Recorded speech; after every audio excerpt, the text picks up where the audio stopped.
To say, apparently, in New York City, some liberal arts, Ivy League, pink-haired, crazy liberal who's never worked one day in the real world is on an environmental commission.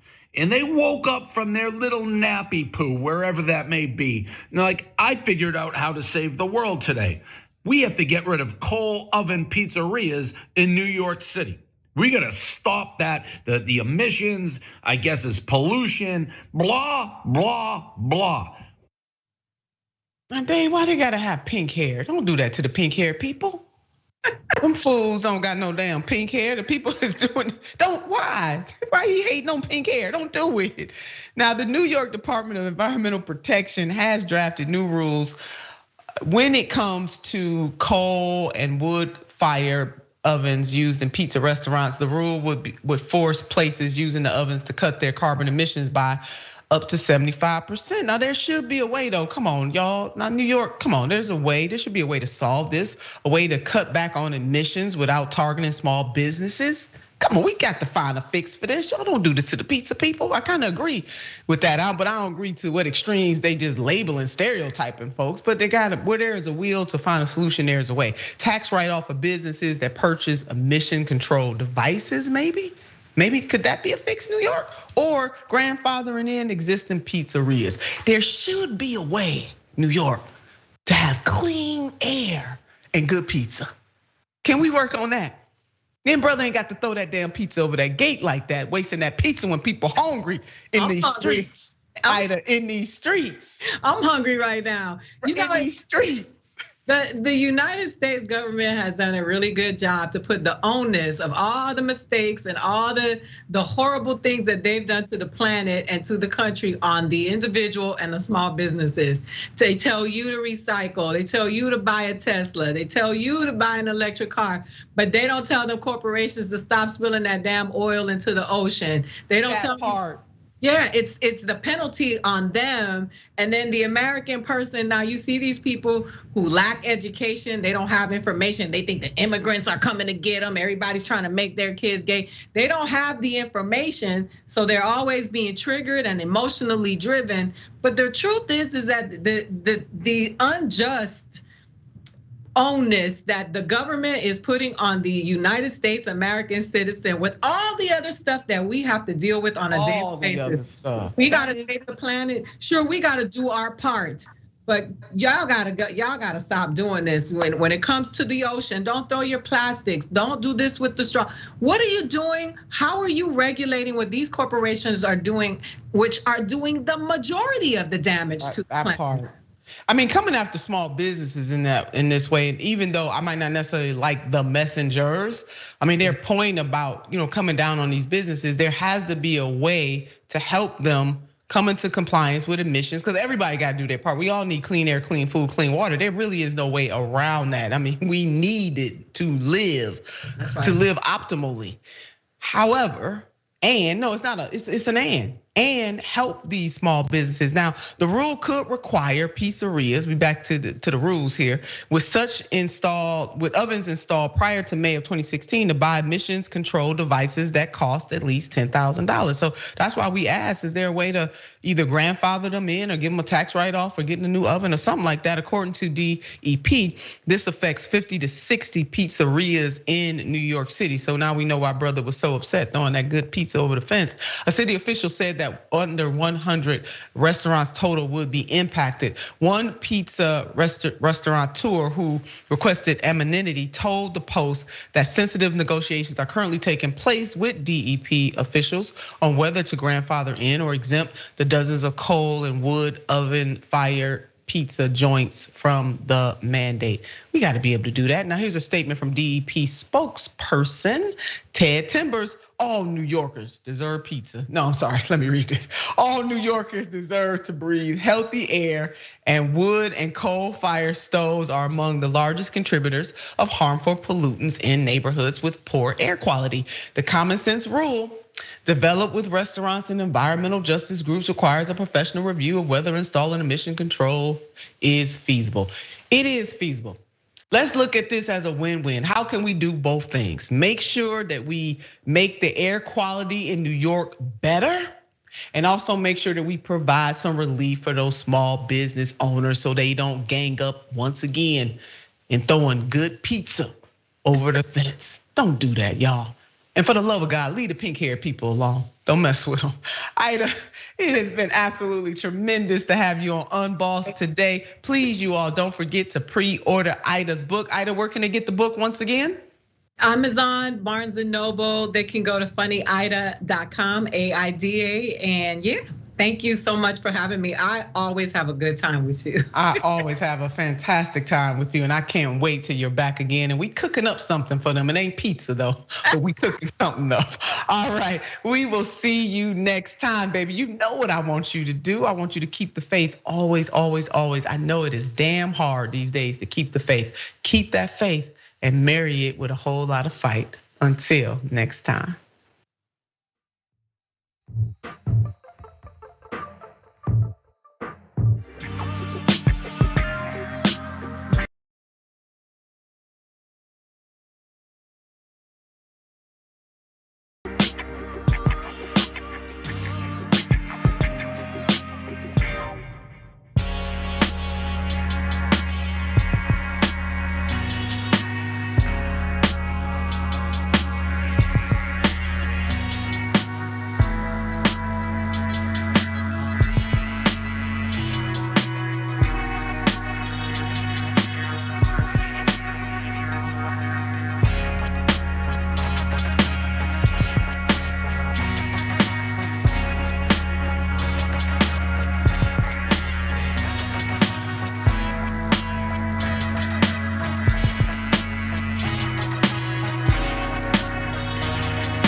Welcome back to the watch list. I'm Rayyvana, still filling in for JR Jackson, who is still on a much deserved vacation. We got lots of great stories for you coming up today. We've got some Trump stuff, his little breakup with Fox News. I think this is his third official breakup with Fox News, so of course we have to cover it. We've got some horrifying news about weird things going on in a murder case in Florida. And joining me today to break all of this down and more is comedian and Rebel HQ contributor Ben Gleib. Ben, thanks for being here. I'm happy to be here. Second happiest to the idea of a much deserved vacation. Apparently that's an option. Not for you. Oh, got it. We got to do some work and then we can take a vacation. Fair So we might as well jump into this first story so we can start racking up our vacation points. I wanted to attack Iran. Isn't it amazing? I have a big pile of papers. This thing just came up. Look. This was him. They presented me this. This is off the record, but they presented me this. This was him. This was the Defense Department and him. Wow. We looked at some. This was him. This wasn't done by me. This was him. All sorts of stuff. It's pages long. Look. Wait a minute. Let's see here. Yeah. I just found, isn't that amazing? This totally wins my case, you know. Mm-hmm. Except it is like highly confidential, secret. This is secret information. But look at this. You attack, and Hillary would print that out all the time, you know.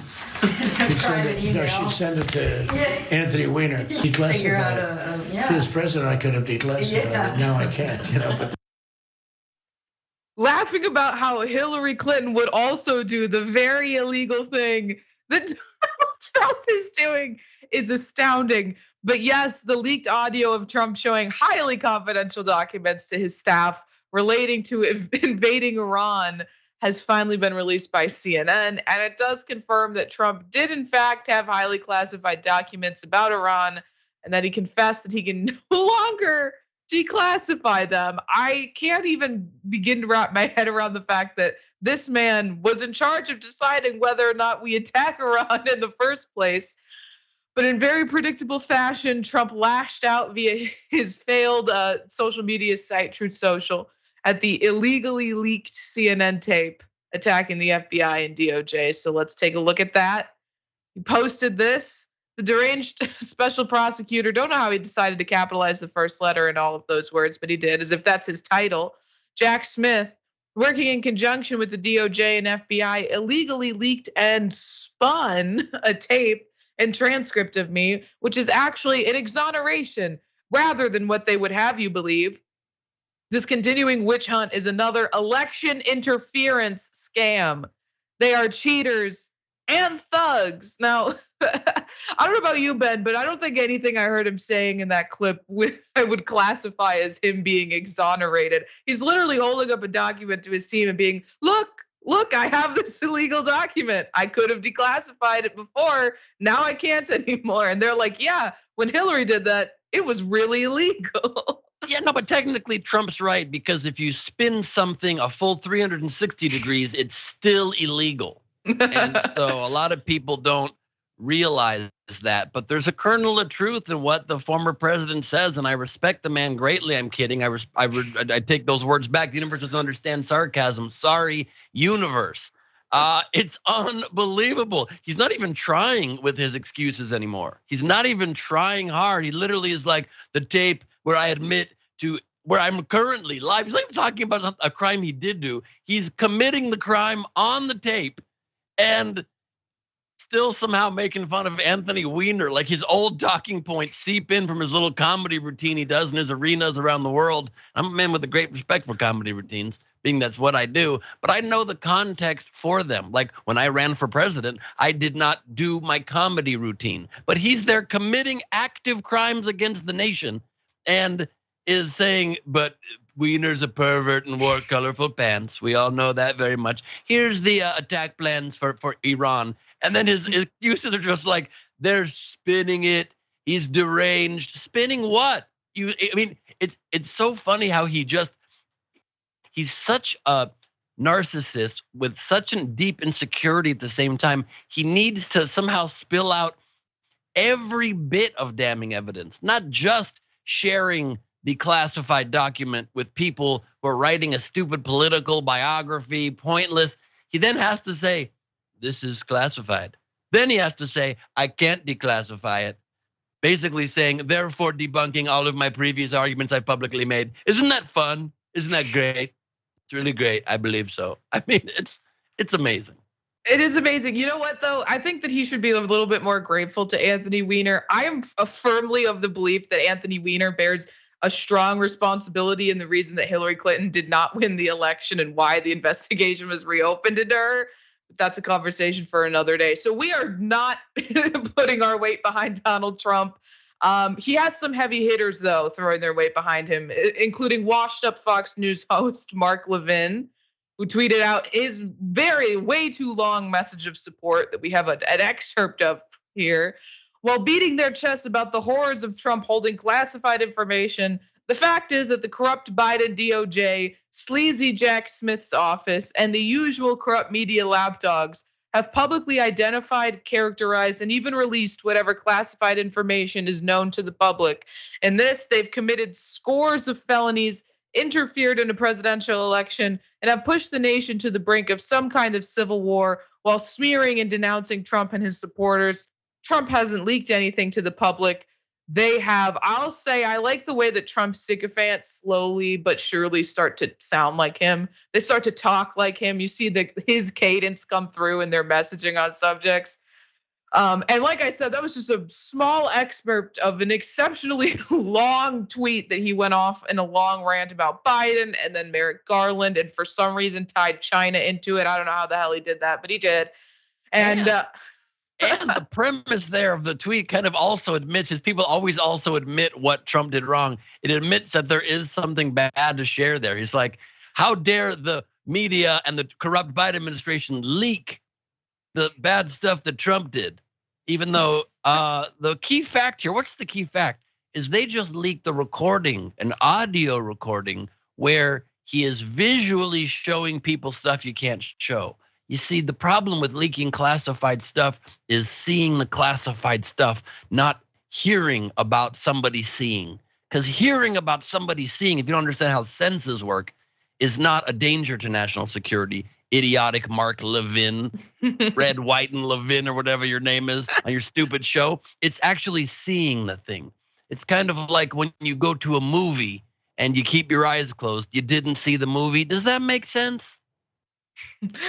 I like that their messaging has really come down to, well, yeah, he definitely did the thing, but it's interfering in a presidential election that you're investigating in it, which is more like, I think that the interfering in the presidential election is coming from Trump doing the illegal thing. I mean, like, right. Their argument is always that exposing facts of corruption of a person currently wanting to lead the country is interference. Their argument literally is, you should not report any negative story about either candidate as it comes out, as facts come to light, or that would be interfering in the election. Just go on their name and personality and lies they spew on TV and take a pick, throw a dart in the voting booth, pin a tail on the donkey. Hopefully you do pin one on the donkey and not on the elephant, FYI, when you go into the voting booth.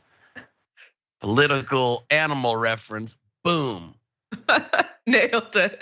But speaking of lies they tell on TV, we have a clip of Trump insisting to Bret Baier not even a week ago that he did not have, nor did he show any documents to anybody relating to the Iran tech plan. So here's that. I don't want to dwell on it, but according to the indictment, you were here at Bedminster on July 21st, 2021, after you're no longer president, and you were recorded saying that you had a document detailing a planned attack on another country that was prepared by the US military for you when you were president, the Iran attack plan. You remember that? Ready? You were recorded. It wasn't a document. Okay. I had lots of paper. I had copies of newspaper articles. I had copies of magazines. I know. This is specifically a quote. You're quoted on the recording saying the document was secret, adding that you could have declassified it while you were president, but quote, now I can't. This is still secret, highly confidential. And the indictment cites the recording and the testimony from people in the room saying you showed it to people there that day. So you say on tape.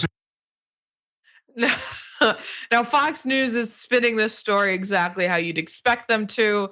On Sean Hannity's show, former Trump senior advisor Stephen Miller deflected attention away from the leaked audio and towards his whataboutism regarding Hunter Biden.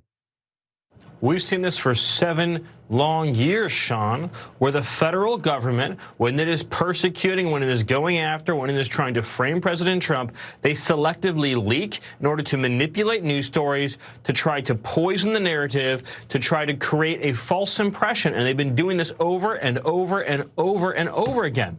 Because the security state is very skilled at psychological warfare. They're skilled at the art and artistry that's often deployed in foreign countries of how to control the narrative in our country.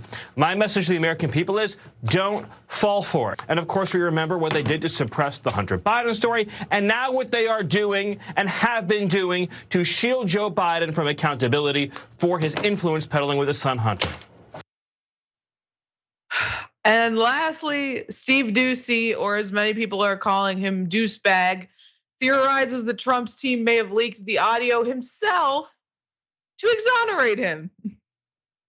You know, regarding the leaking of this particular tape, when you look at what Jillian just said, where she said Trump posted on Truth Social, the deranged special prosecutor Jack Smith, working in conjunction with the DOJ and FBI, illegally leaked and spun a tape and transcript of me, which is actually an exoneration.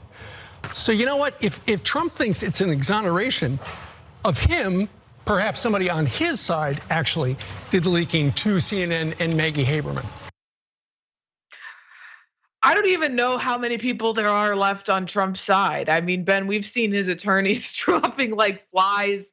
I mean, I wouldn't be surprised if there's still a couple idiots left who are like, you know what, let's leak that tape ourselves. But I really don't think that even anyone behind him would be like, yeah, you sound good in this tape, let's do it.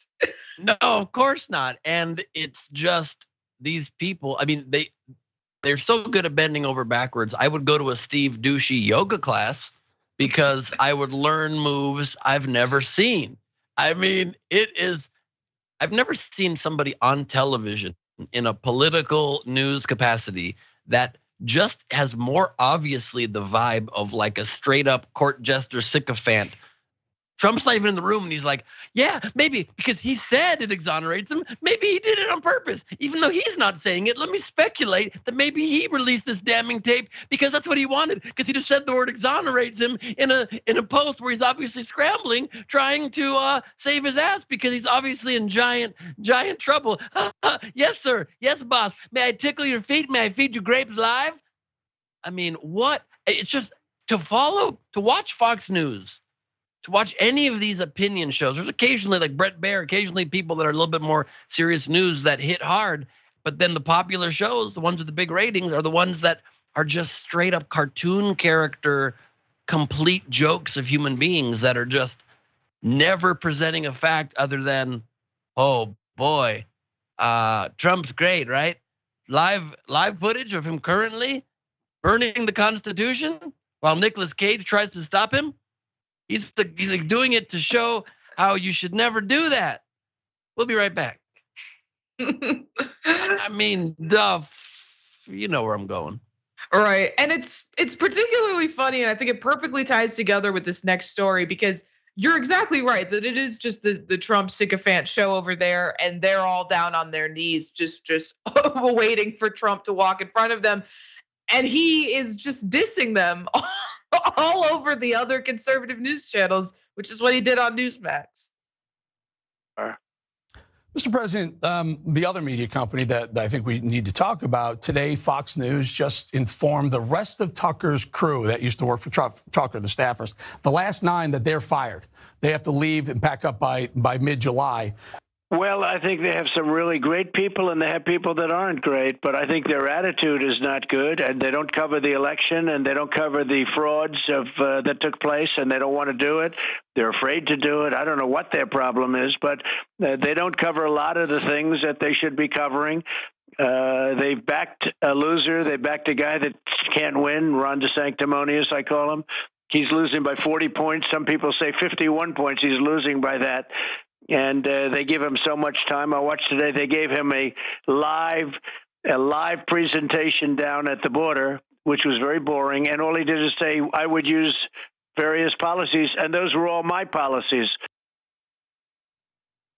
Earlier this week, Trump hopped on NewsMax to trash Fox News. He told NewsMax's Eric Bolling that he's interested in doing the primary debates there because they're a, quote, hostile network now. Now he brings up his interview with Brett Baer as an example of this. And you have a hostile network like Fox. Like when I did the interview with Brett, I thought it was fine. I thought it was okay, but there was nothing friendly about it. It was nasty. And I thought I did a good job. I've been given credit for doing a good job, but people said, why would you do it? Because it was really, everything was like an unfriendly. Everything was unfriendly. No smiling, no, let's have fun. Let's make America great again. Everything was like a hit.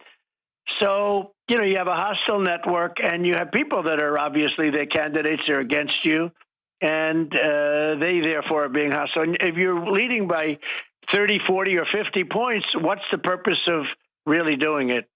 Okay. And of course, he had to add something positive that he had to say at the end of this, which was his praise for RFK Jr. I will say RFK Jr., who I've known not very well, but I've known for a while, and I respect him. A lot of people respect him.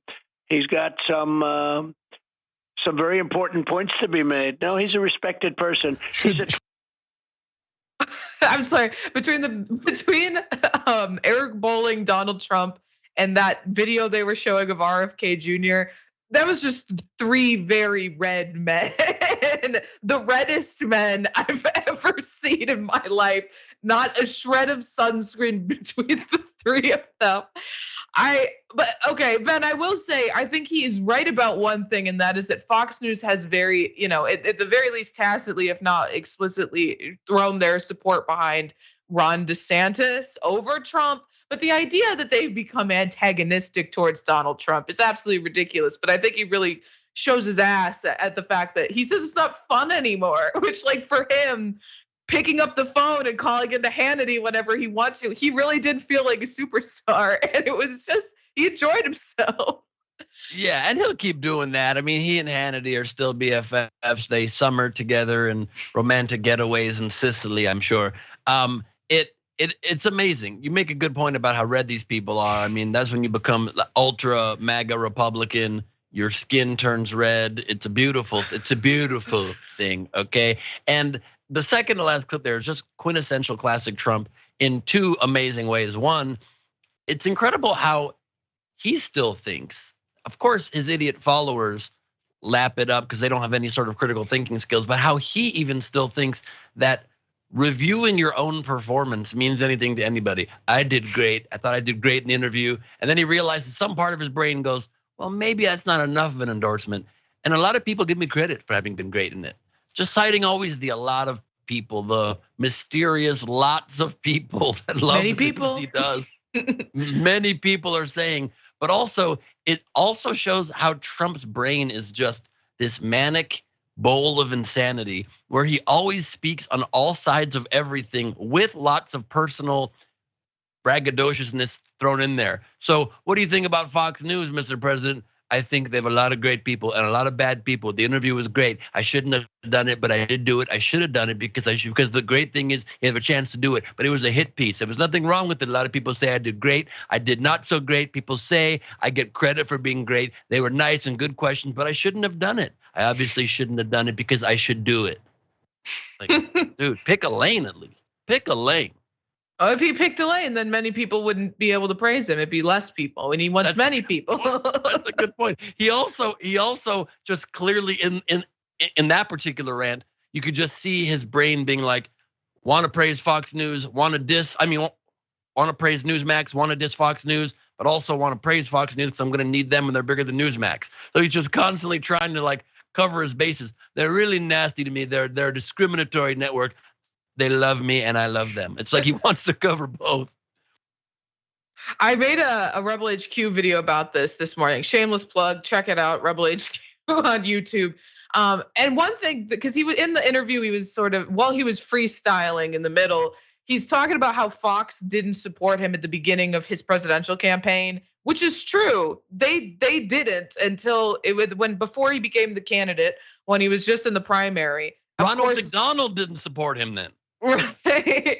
And he's saying, he gets to the point where he's like, and when I am the candidate, they'll support me again. And it's true. It was the same song and dance. Whoever they think is going to be the best they need the favorability of a Republican president, right? And if he's their guy, they're going to back him again. So I don't know. Even when we see these interviews with Bret Baier, who is a little bit more of the news guy on Fox News and less of the, down on their knees for Trump guy on Fox News, eventually that's going to dissipate. If he becomes the president again, if he's even the Republican candidate, I think that kind of anything like that is going to dissipate from the network. I don't know. What's your take?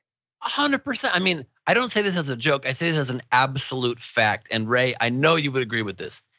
If Putin defected from Russia, if the coup was successful, came here and ran for president and won the nomination, Fox News 100% would be saying how great of a strongman leader we need. We need this Putin guy. He's a tough dude.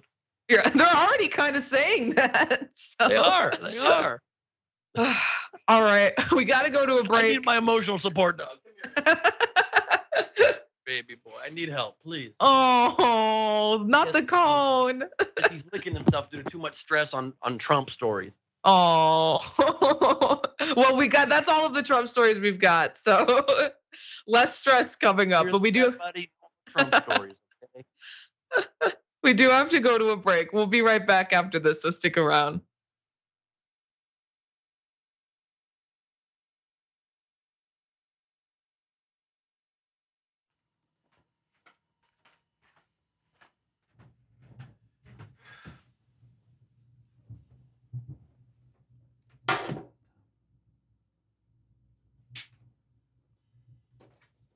Welcome to the Damage Report. I'm John Idarola. This is gonna be a big one. Meanwhile, in the Arctic, you know where this is going. You watch the Damage Report, the Arctic's on fire. Obviously, why would we be talking about the Arctic except to tell you that it's melting once again? The Republicans aren't that interested in it. I wonder why. Lift out of poverty up to 3.7 million people, including an estimated 1.3 million children.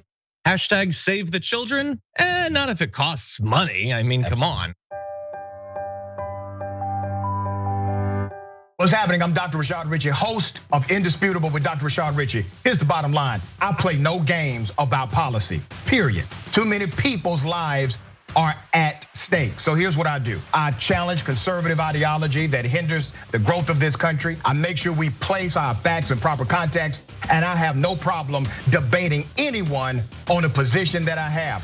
Progressives have the ideas to change the world, but when you really look at it, progressives have always change this world for the better. I want you to tune into my new show, Indisputable with Dr. Rashad Richey, right here on the TYT network, 2:30 p.m. Eastern time, 11:30 a.m. Pacific time. I'll see you there.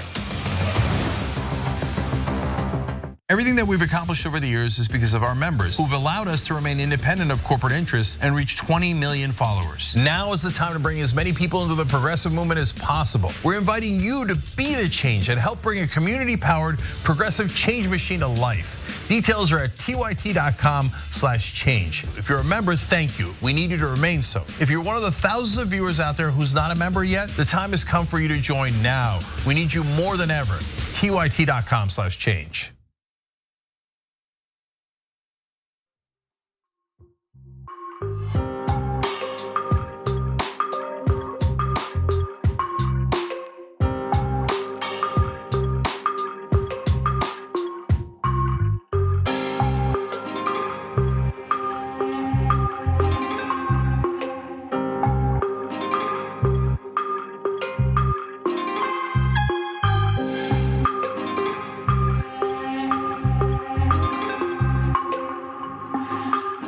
Welcome back to the watch list. Let's take a look at what some of you guys are saying over on the TYT members section. Sexy Speed Racer says, Ray and Ben, a Taco Tuesday treat. Oh, thank you. I have no tacos to offer. I don't either, but I can make some during the break. Good. Well, it's almost, you got to be quick about it because we've only got a few more comments, so. Be back. Textan says Joseph Goebbels would have loved Stephen Miller, which Miller would probably take as a compliment. Absolutely, he would. You should tell him that. Make him feel really good about himself. The electrician says Ray and Ben, solid hosting combo. Thank you. And then yelling at Tree says, oh no, the Ray Ben combo. Let's get up to some mischief. There's not a Ray and Ben combo. It's not snappy. We need something that's more clever than that. Yeah, Rayyvana or Benvana. I always say Ray R. Jackson when it's him and I. It works perfectly. Oh, that's good. Benvana is kind of a good combo sounding name. Ray-Bens? Ray-Bens. That's good. Pretty good. Over on, let's go to YouTube. Then did an eyeglasses motion, so we get the joke. We got the joke before the eyeglasses. The visual cues help. Bubba Husky says Stephen Miller looks like the yellow fella from Sin City. Pitchforks Dragon says JR to take a week off to buy new hats. 2 weeks off to buy new hats, actually. And then thank you for the super chat. YT Prenude says best Trump impression ever at Ben Gleib. And I second that. It's very good. Well, there's a guy on SNL who does it really, really well. But yours is good too. Yeah. His Mukes is very good. His is one of the few that I think is better than mine. He really hits just the gravelly tone. I have to add the gravelly tone, and he gets the wheezing, in there too. I do a higher pitched, more comical Trump. That's the way I like to do it. Okay, that's the way I like to do it. Everybody knows. A lot of people say my impression's better. A lot of people are talking about it. Okay?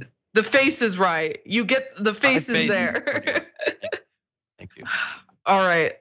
Let's get into something a little more serious, but it's actually a little bit of good news, which is surprising considering where it came out of. We want to get right to our top story, the Supreme Court decision on a major case that threatened to upend state election laws nationwide. In a 6-3 decision delivered by Chief Justice Roberts, the Supreme Court delivered a strong rejection of a fringe legal theory that had threatened to upend election laws nationwide and expand the power of state legislatures to set strict new voting rules free from state judicial oversight. Some great news today for election laws and voting rights in this country as the independent state legislator theory was struck down by the Supreme Court. And for anyone who's unfamiliar with what it is, we have a little bit of an explanation here from USA Today. In the latest round of rulings, the Supreme Court rejected what's known as the independent state legislature theory, which would have given state legislatures the ability to set rules for federal elections without oversight from courts. Experts worried about the implications of the case, which could have affected upcoming elections and gerrymandering and eroded trust in election systems. North Carolina Republican lawmakers asserted that the state courts were barred from overturning their congressional map by a clause in the U.S. Constitution. But the U.S. Supreme Court ruled 6-3 that courts should retain their ability to review election plans. Now, some of you might know this case by its name. Maher v. Harper came out of North Carolina. CBS News reported that Chief Justice John Roberts authored the opinion for the 6-3 majority in the case known as Maher v. Harper, which stems from a dispute in North Carolina. The court ruled that the Supreme Court has jurisdiction to review an opinion by the North Carolina Supreme Court against state Republican officials and said the Constituents Elections Clause does not grant exclusive and independent authority and state legislators that set new rules regarding federal elections. Now, because this can be a little bit convoluted and some of the language is, it's just legalese, let's explain what the consequences would have been if the court decided the other way today. From ABC News, election and democracy experts warn the theory, if adopted in its most extreme application, could have a dramatic impact on how elections are run. State lawmakers would have near unfettered power to rewrite voting rules, potentially putting at risk mail voting, same-day voter registration, ranked choice voting systems, and other statutes for federal races, experts previously told ABC News. They also expressed concern partisan gerrymandering would sharply increase if the theory were embraced. Now, the names of the justices who voted, in favor of this theory won't surprise you. It was Clarence Thomas, Neil Gorsuch, and Samuel Alito who joined in the dissent. Now, I'll be honest, Ben, when I I really thought, and I've been paying pretty close attention to this case. I really thought that this was going to be an easy, every justice is voting the same way on this because it was such an egregious affront to democracy. And I'm someone who has no faith in the Supreme Court. And even I thought this was going to be a unanimous decision. I have zero faith. I don't even believe in this branch. And I really thought, I screamed, I scrammed when I was reading it and it said 6-3. Three justices wanted to completely destroy democracy in this country. Just like that. I'm sorry to tell you, Ray, but you have some amount of faith left in our Supreme Court. These are the people that are caught just very recently accepting all sorts of fishing trips, people with cases before the court. If you want to buy my mom a house, sure, that's no problem. I mean, just very, very clear ethics violations, and they don't care. They don't care about anything. I mean, Clarence Thomas didn't speak in the court for 1,000 years. And then when he finally came out and spoke, he said, maybe we should undo the right to gay marriage, but not the right to interracial marriage, because that one benefits me and sweet Ginny. I mean, they are moralists, idiotic people. It's insane they're on the court. And honestly, I wish RBG had stepped down when she was alive and there could have been another Democrat on the court. That was a real mistake and an unfortunate stain or tarnish on her legacy. This couldn't be more consequential to stick around for an extra few votes. What a shame. How insane that it's not unanimous. You're 100% right. To give the state legislatures the unfettered ability to rewrite whatever election law they want within one election cycle. These legislators in the legislatures would be tearing up every single rule. They would literally be throwing it out the damn window. I mean, they would probably pass a rule instantly in Republican-led houses. Democrats don't get to vote on this one. I mean, there would be no stopping them. And this is still not even giving the federal government power. They're just saying they have to honor the state constitutions. That should be easy, but it's not. For 3 of the 9, for 1/3 of the Supreme Court of our land, they're like, whatever. I feel like elections could be a lot more loosey-goosey.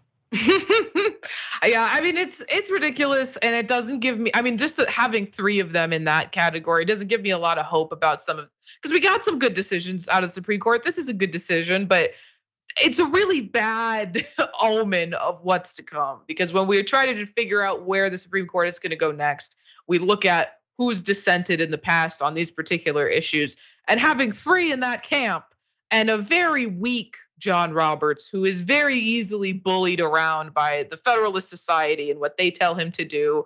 And, an Amy Coney Barrett, who I wouldn't trust with anything. I mean, but Coney Barrett and John Roberts, both stunning blue eyes. And let's not forget that. Fair enough, to their credit. We still got some democracy left. They got beautiful eyes. Beautiful eyes, will they stab you in your chest? So at least you got something to look at. Icy blue. Okay, let's move on to this next story. And I really don't even know how to segue into it. It's just every podcast, 2 idiots who have no qualifications talking about things that they do not have the credentials to speak on. I also got to say, and I'm kind of stealing my thunder from a friend of mine who you would know, but I'm not going to mention, who really said this, but I totally agree with it. Whether you're right or wrong, I think you're mostly right about this issue, especially the vaccine issue. The guts and the integrity to take that stand and stick and buy your guns when media, you lose the New York Times, family. That, to me, is a pair of balls. Bill Maher platformed RFK Jr. on his podcast to help promote his campaign, as well as to uplift his anti-vax conspiracy, because as we all know, Bill Maher is a big fan of talking about things he knows nothing about. And one of his favorite things to talk about is vaccines. It has been long before COVID. He's been helping promote the idea that vaccines cause autism, which is now RFK Jr.'s favorite thing to say. And of course, Maher defended his position by questioning the science. On the side that shows that autism is caused by vaccines, there's over 100 studies. I, in fact, did a book in which I listed all of those studies. They want to go to the most vulnerable point, which is you're a kook because you don't believe in vaccines. That's not me talking. I don't believe that, but that's what they do you believe I don't believe in vaccines? I believe you are more. I just believe in science. I understand, but you know. Show me the science. Bobby, but let's not talk about, again, the science. That's the thing, that's the mistake they made. I believe in science too. Listen, Bill, but just like the other side of it. Ben, I really hate this nonsense because he's here sitting there and saying he has 100 studies, which isn't true because exactly one study proved that there was a link between autism and vaccines. And the doctor who pushed that study was heavily paid to do it. The study was discredited and he lost his medical license. He is a joke to the scientific community. He has been thoroughly discredited. And these old men who have exactly zero qualifications have latched onto it to spread this harmful lie, which I think is also extremely offensive to people who have autism, because it's this idea that something has caused this deficiency in you. And the way that they talk about autism is very offensive, in my opinion. Well, Ray, in the defense of these two gentlemen, if you go back in time to before the study was discredited and you print 100 copies of it, you now got 100 studies proving a link between autism and vaccines. And so I think that's what they were implying.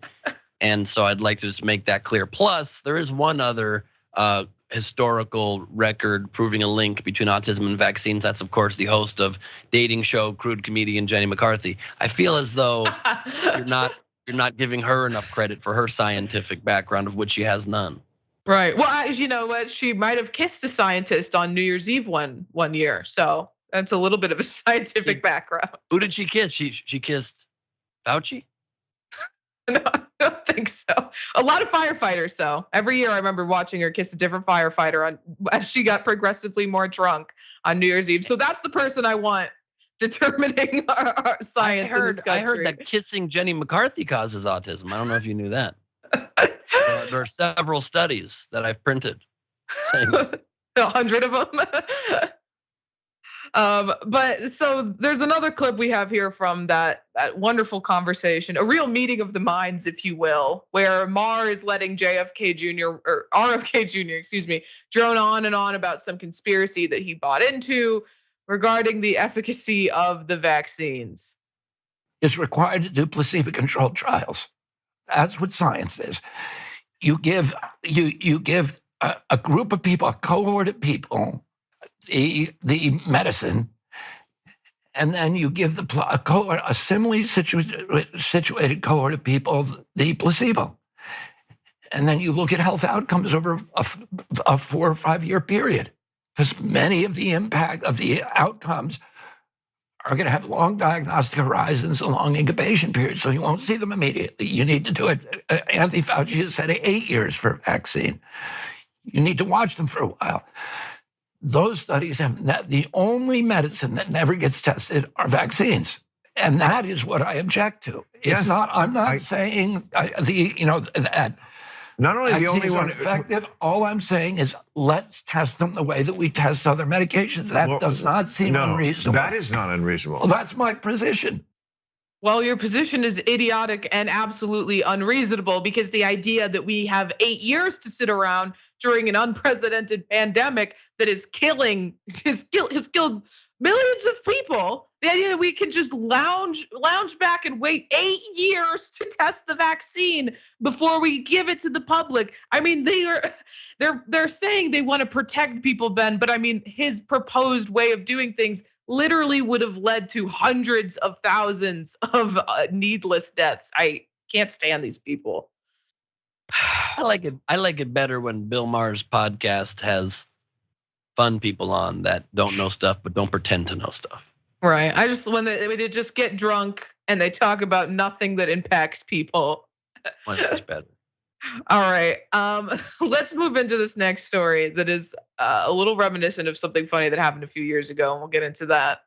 But this week, Miami mayor and Republican presidential hopeful that you've probably never heard of unless you live in Miami, Francis Suarez, was asked about the oppression of the ethnic group, the Uyghur Muslims in China, and this is how he responded. Greetings, everyone listening. I am joined by Miami Mayor Francis Suarez, who declared his candidacy for the presidency a couple of weeks ago. Penultimate question, Mayor. Will you be talking about the Uyghurs in your campaign? The what? The Uyghurs. What's a Uyghur? Okay, we'll come back to that. You won't be. You got to get smart on that. Oops. That's not a great look. Now, MSNBC, broke down just why it's so concerning that a presidential hopeful would speak like that. Vaughn, what's the significance of that exchange? A presidential candidate appearing to not know this Muslim minority population being targeted by Beijing.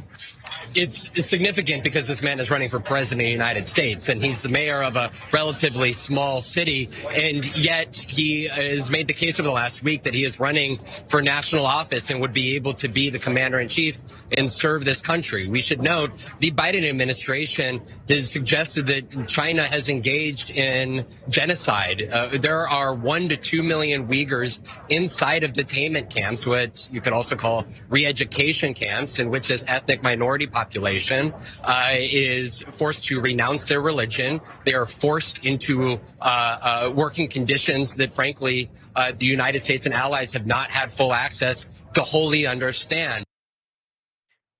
Now, I said at the beginning of the story that it's reminiscent of something that happened a few years back, and that would be the blunder of Gary Johnson when he was asked, "What is Aleppo?" in 2018.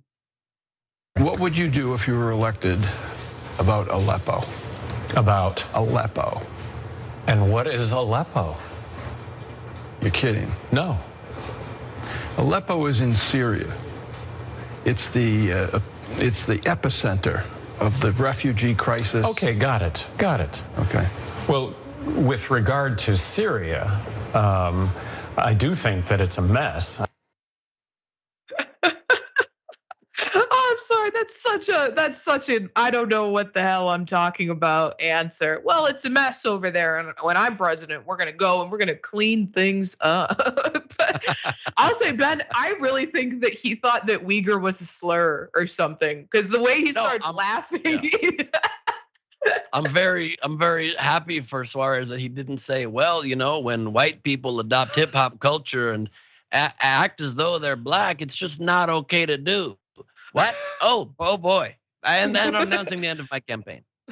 This was actually covering the story is how I learned he was even running for president in the first place. Dang, that does prove the old adage, no publicity is bad publicity, but it also don't mean it's rocket launch publicity either.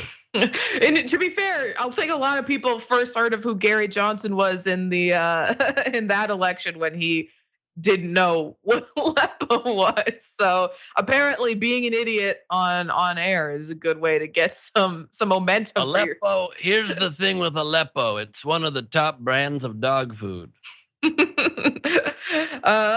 Aleppo they're really fast cats. It's also a biblical disease, so not exactly the same name, but they sound similar.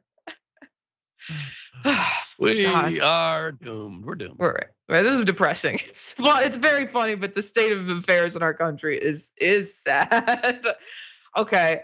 Also, how about here's just a quick last statement on that. How about we put our foot down a little more strongly and stop the genocide of the Uyghurs? How about that plan? How about stop trying to crush an ethnic minority that is just trying to practice their own religious freedom and be themselves? How about stop trying to dilute them and put them in re-education camps, AKA concentration camps? How about them apples? That should have been the answer to that question. Maybe you should run for president. I'm back in. Okay, someone who's gonna be in for a long time is the man who's gonna be in jail for a long time from this next story. Disorder in the court in Florida today, where a man was requesting a retrial in a case of a double murder. It happened today when Joseph Zeiler in Lee County elbowed his attorney in the face. You just watched that happen there. Zeiler was in court to ask for that retrial after previously being found guilty of murdering an 11-year-old and her babysitter in the 1990s. The judge denied that request and later in the day sentenced Zeiler to death. As for an attorney, he says he used to be a boxer and had taken much better shots than Zeiler's. A convicted murderer in Cape Coral, Florida, elbowed his attorney in the face after being convicted to death just minutes before. Great way to prove your innocence. It wasn't the first time that Joseph Zeiler made life difficult for his attorney, though. Throughout the trial, he repeatedly stared down cameras in the courtroom. Here's a picture. And if you zoom in closely, great way for him to prove his evidence was by writing the words killer across his teeth. It says killer. And he would flash that disgusting smile, not just at the cameras, but at the jury. Now, the attorney seemed like he was okay after being punched, and he appeared to take the elbow in stride. Now, when I'm practicing attorney, I really hope this doesn't happen to me, and I will not be as nice as this guy was, but he said this to CBS News.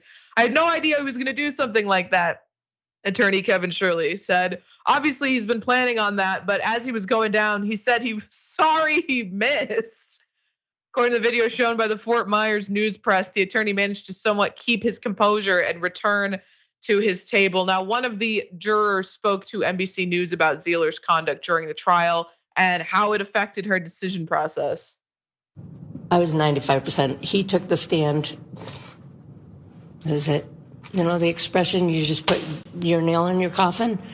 He just put 12 in his. This is the first time we're hearing from a juror. It was chilling.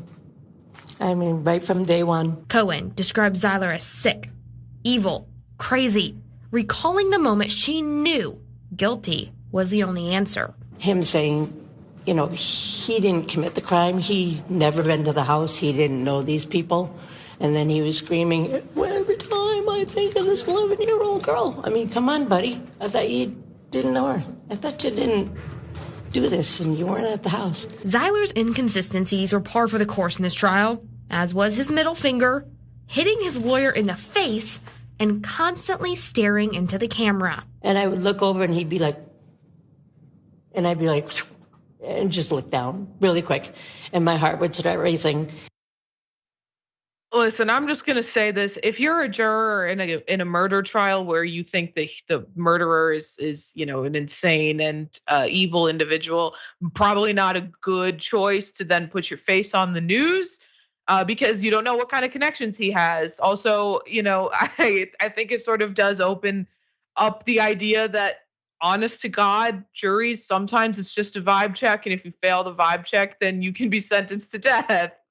Not that he didn't do it. What he did, he definitely did it. He deserves to be in jail for the rest of his life. I'm firmly against the death penalty, so I don't think he needs to be sentenced to death. I think a more cruel and harsh punishment is to serve the rest of his life in jail. But that's just me. He brutally murdered a young girl, as you heard in that story, and her babysitter, and was linked to that crime years after the fact. Here's a picture of them.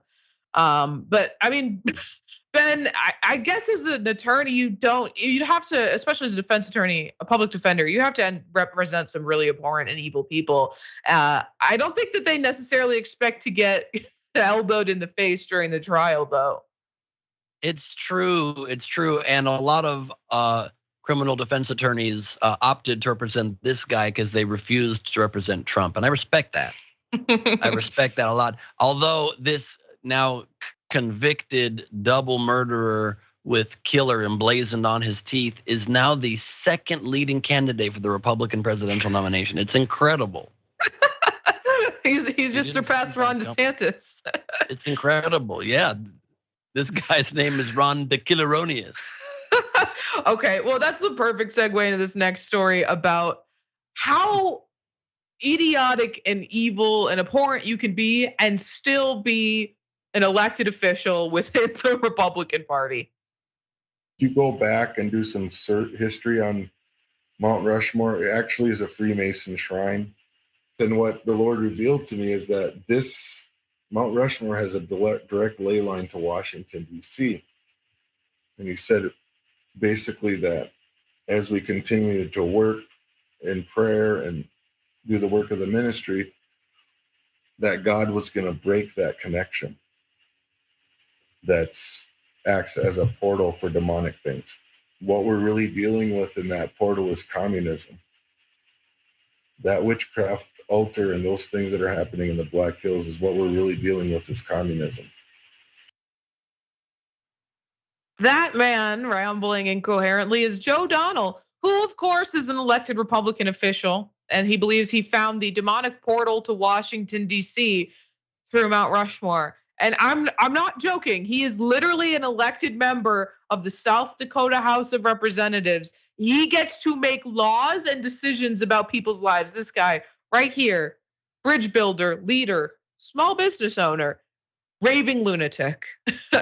Here's his profile from their legislator website. I mean, it couldn't get more insane, but it could if we start to turn our attention to the woman who is interviewing him, and that is Mary Crowley. She calls herself a doctor, but we don't have any proof of that. I really don't believe this woman is a doctor of anything. And she spoke with an anonymous QAnon source after her interview with Donald, and they discussed the prophecy of Mount Rushmore, as well as Donald Trump.